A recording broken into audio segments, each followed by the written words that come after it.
Good to go. Oh, yes, sorry. Proper posture.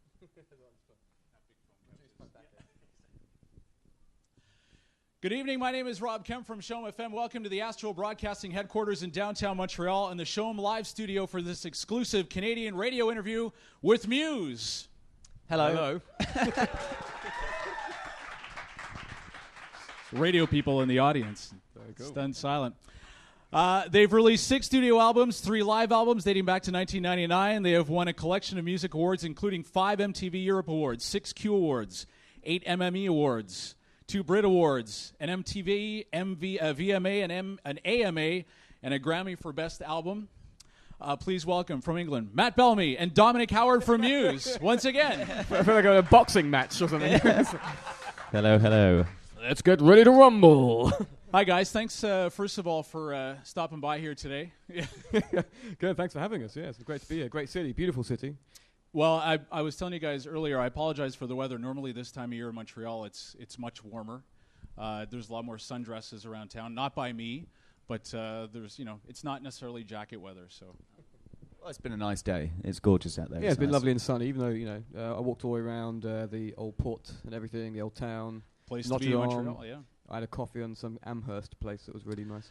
I got to thank you guys for choosing Showem and Astral here for your only Canadian radio interview. Is there 2 back-to-back sold-out shows here at the Bell Centre?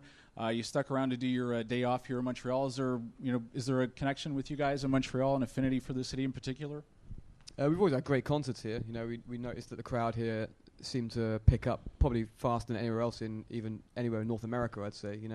It might be because of the French connection. We've always had a great following in France, and some of our best concerts have been in Paris, so I'm not sure if there's a connection there, but from our first tour in North America, Montreal always stood out as being one of the best audiences, yeah.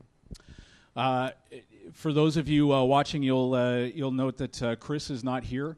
I noticed last night that he tweeted that he put together a soccer match at the Canadiens practice facility on the South Shore. Did you guys take part in that?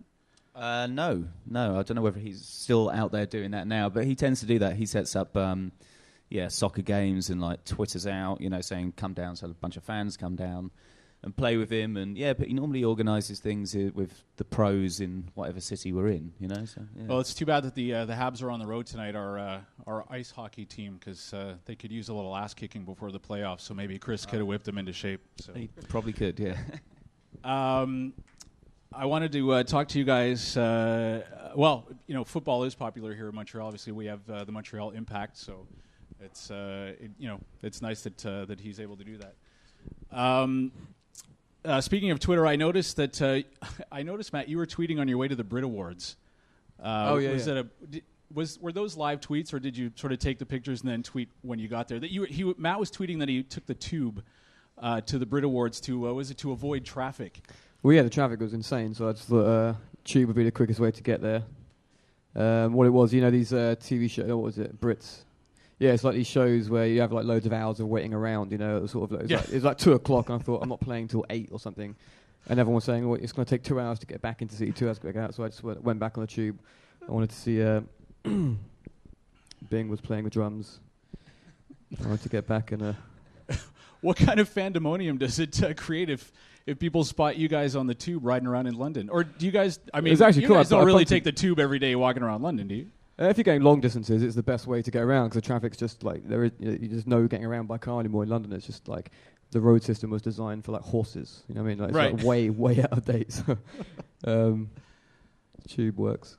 The tube works. Oh yeah, totally. Yeah, it's. It's I bumped into fast and some. cheap, It's fun. isn't it? It's fun down there. There's on the way to the Brit Awards. There's loads of people that were going there that were like drinking and partying and getting in the mood. It's like being in a pub or something on the move. Fair enough. The new album called The Second Law, an album that you guys have spans several different styles of music. Fans and critics have been calling it different styles. Is there a category that you think you fit into, or are you happy to just go along with whatever? Just in general, but you hear Category all of music, you mean? exactly. Rock, styles or rock. genres. We get called alternative a lot of the time. I think that's pretty close. We've always been doing music which I think is a bit alternative or a bit different to what's going on. Rock, is a pretty good description for some of it. Yeah. I've heard you guys talk about different influences that you have in your music. Just last night at the show during Undisclosed Desires, three of us at the same time turned to each other and said, it reminds us of Depeche Mode a little bit. In a good way. It was familiar, but in a good way. And yeah, we've always been into, since about the second, third album, around that time, we started to just introduce little bits of electronica. We started out just pretty straight rock, guitar, bass and drums. Piano crept in there. Then electronica started to appear, and that became more prominent on the fourth album, fifth album, and even now, yeah. So that's sort of something we've wanted to incorporate some modern sounds and not just use kind of vintage instruments, in some of the songs. But the other familiarity for myself from the first second that I heard Panic Station, I couldn't quite put my finger on it until I read that you guys had one of the guys that played with Stevie Wonder on Superstition. Oh yeah, that was one of the. Yeah, we had a brass band that came in to do the brass section. But as soon as I read that, I went, "That's there you go. It is. There's the influence." Yeah, we were right lucky there. enough to play with not with him, but we played it on the same stage as Stevie Wonder in Glastonbury Festival, wasn't it? 2010 was it? 10, I think. Yeah. And that's the first time I've ever seen him live. It was amazing. Just really amazing performer. So I'm sure that had a little of influence there. Right. Question from one of our listeners before this interview. Obviously, we put the word out if anybody had some questions they wanted to ask you. And Robert, who was at the show last night with his two sons that are in their 20s, and he noted that your music spans the generations. He's in his late 50s, and his two sons are in their 20s. He wants to know who in the band is the French composer, because he cited Mon Cœur s'ouvre. From the Resistance album. Yeah, that's right. Yeah, I noticed you guys spoke a little bit of French last night up on stage. Is that sort of we're going to Montreal? We got to learn a couple of sentences, or it's good to know how to say hello and Bonjour, thanks Montreal, wherever you go. Yeah, I've always that French Berlioz. bit in, Berlioz is French, isn't he? Hector Berlioz. He was one of the. I think, isn't he? I don't want to get that wrong, but I think he is. But he was one of the first classical classical music stuff that I got into, really dramatic music. Right. That rubbed off on some of our early music, I think. what was that French piece? What? Don't do that. So, but yeah, Dom lives in France, and I think he's. Don't you? You live there. You spend some of your time there. I have done, yes. Yeah, so you should be learning French. I know, yeah. You've got no excuse. Get that Rosetta Stone. Complètement bilingue, Dominic. Sorry? Yes, right. Okay, moving on. Just to touch quickly on Panic Station, the video released just earlier, over 500,000 views. That's just on your YouTube channel alone. How quickly did it get back to you guys that there might have been a little bit of misstep with the rising sun flag in the background? And what's your, from all the reaction that I read, you guys, it was an honest mistake. You obviously weren't trying to offend anybody. How quickly did that get back to you and the decisions made to change it?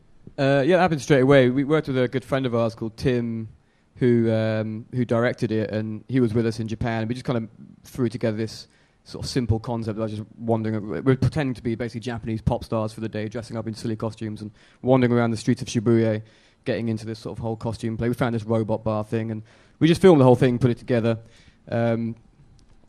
Tim did the graphics. but yeah, obviously we didn't pay close enough attention. I didn't know. None of us really knew that was a particularly offensive image in Korea. But obviously we found that out and took it out straight away. Yeah. Right.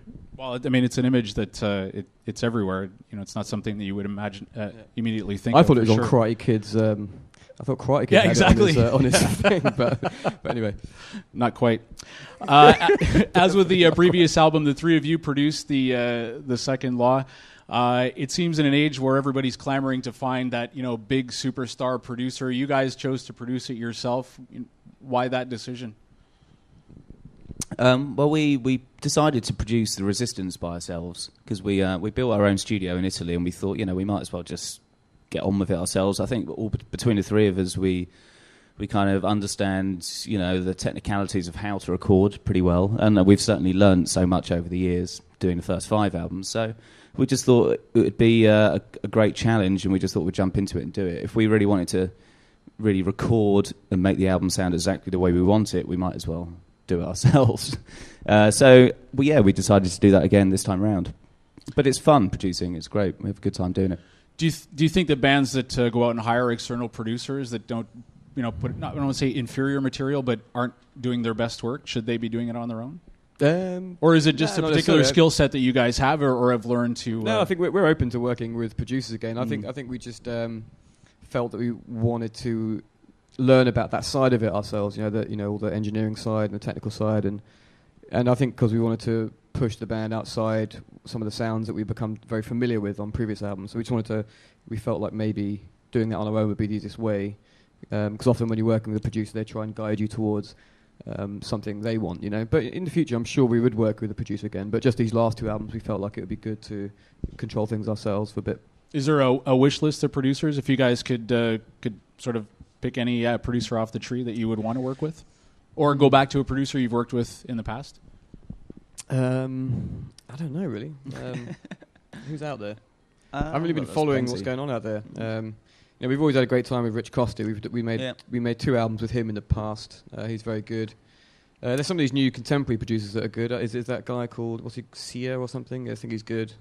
And I think what's going in the R&B pop world and hip hop and all that kind of stuff, there seems to be some really cutting edge productions going on. Yeah, you see a lot of crossover between producer and artist where you wouldn't necessarily match those two up. That whole thing intrigues me, like the collaborations and how collaborative the pop world is. Rock music tends to be quite isolated, in terms of, but out in the pop world, it seems to be loads more collaboration going on. So I'm intrigued by that, Muse working with Kid Rock, and all of a sudden you put out a country album or something.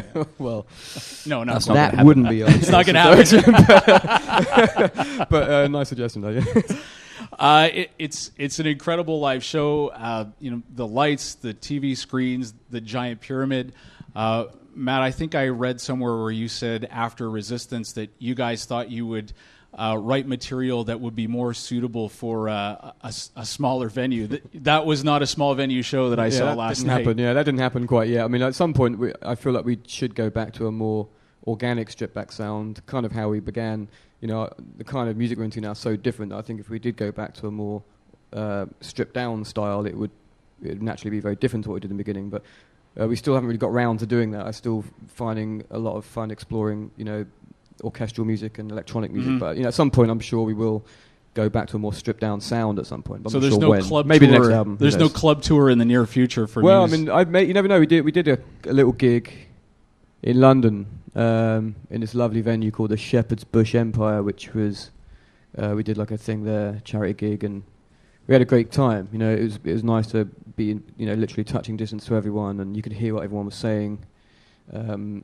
And it just felt like a really intimate thing. So next time we tour, I would love to do what Prince did. Prince used to come around, didn't he, and do like